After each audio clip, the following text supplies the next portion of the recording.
Hello, my name is Radiani Rashidin. My student ID is 141250517. I'm from EMK class.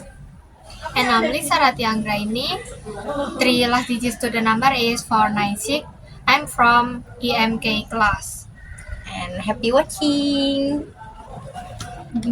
Hello everyone, welcome to our talks. So today we're diving into a topic that feels really close, especially about what is happening in Sumatra right now. A massive deforestation that caused a disaster. And today we have a special guest. This is a really good friend of mine. Please welcome Lisa.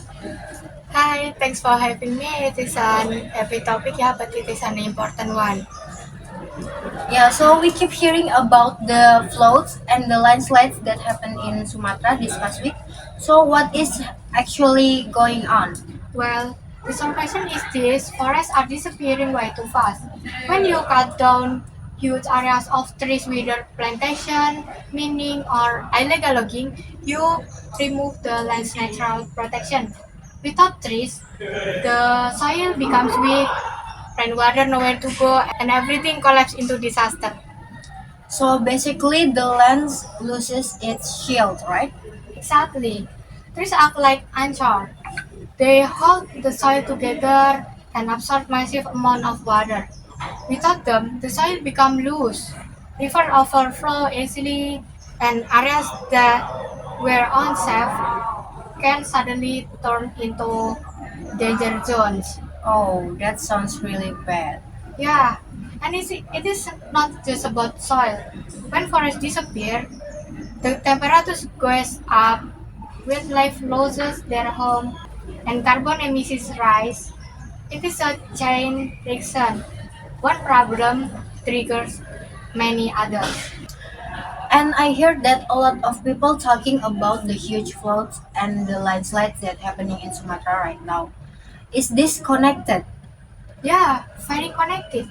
In several regions like West Sumatra, South Sumatra, and parts of Riau, massive forest clearing has been happening for years. So when heavy rains comes, the land cannot handle it anymore.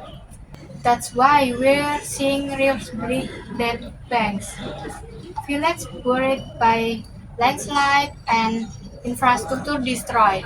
So the disaster is not natural, isn't it? Right, the rain is natural, but the scale of the disaster is man-made. The environment has been weakened by decades of controlled forest destruction.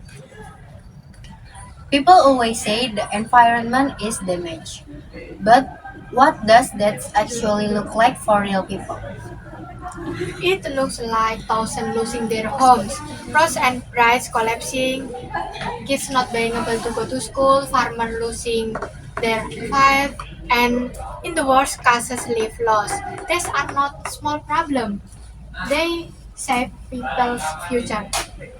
Oh, that hits really bad. Yeah. So now is the big question. Is there anything we can do or it is already too late? It is not too late, but we need stronger law enforcement, reforestation, and better land planning.